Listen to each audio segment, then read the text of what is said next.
also that Mangu, Bokos, and Barkin Ladi local government areas of Plateau State, located within Plateau North and Plateau Central Senatorial districts, have consistently come under attack by criminal elements in the last few months, with the recent attack on the 24th of December 2023, which was a Christmas Eve, while many were celebrating the Christmas season, leading to wanton destruction of lives and properties, and a black Christmas for inhabitants of these areas.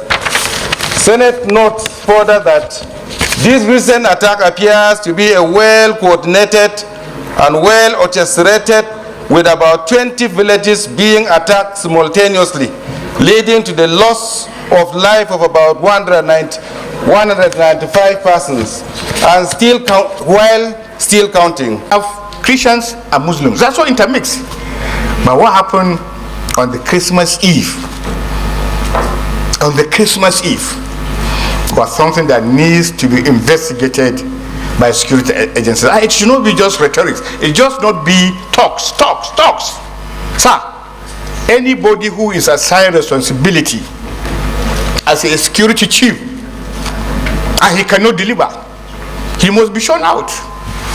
The National Assembly are shown out after 4 years, and we even have a recall item in the Constitution. If we cannot deliver, our constituents are asked to call us, and 4 years we also go for election. We can't keep doing everything all the time and no result. This insecurity is pervading the entire northern atmosphere. It is important, Mr. Senate President, and look what happened in Anambra too. Sir, let's just sit down as a Senate, as a body, and if possible, sit down, your leadership sit down with the President. Sir, if people could not deliver, let's get people who will deliver. When this administration came on board, one of the initial steps that made this government very popular was a change in the leadership of the security system in this country. We all applauded Mr. Senate President that he had started well. And the service chiefs that came before the Senate appeared to be people that are capable of delivering on their mandates collectively. But 6 months down the road, the single colleagues, there appears to be no difference from what used to be the case in the preceding administration's tenure. I think there is need for us to call these service chiefs again. The single colleagues, I also escaped death narrowly last few days when I went home for Christmas. So we are all involved. I don't think there's any part of this country that is spared this problem of insecurity.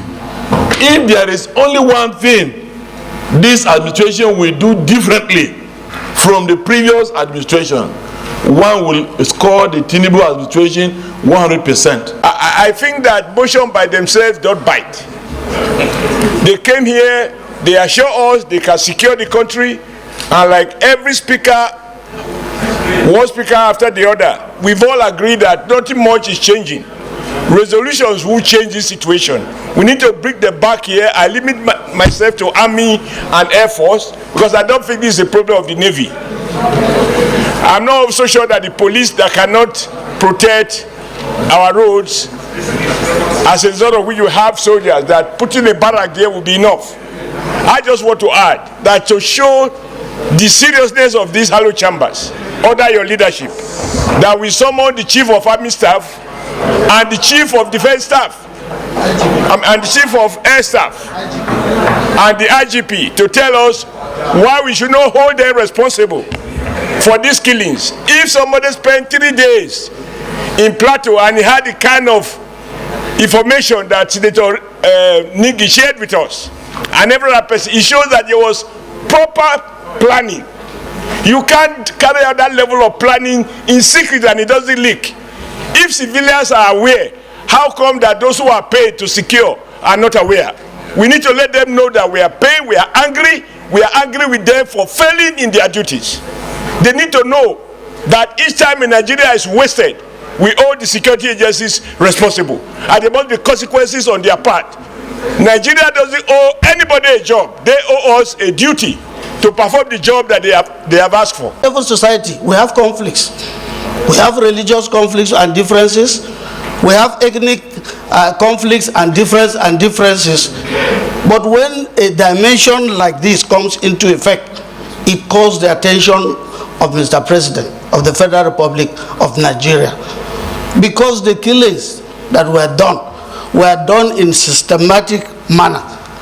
But as we move in, I don't think that the role of the military is always to employ kinetic. We discussed that in Kaduna, and we came to resolution that as much as we go into kinetic, we must also dwell on non-kinetic methods in settling disputes in these various states. And if it was so, it took a long time. This information is not the first. This attack is not the first. Always on Christmas Eve.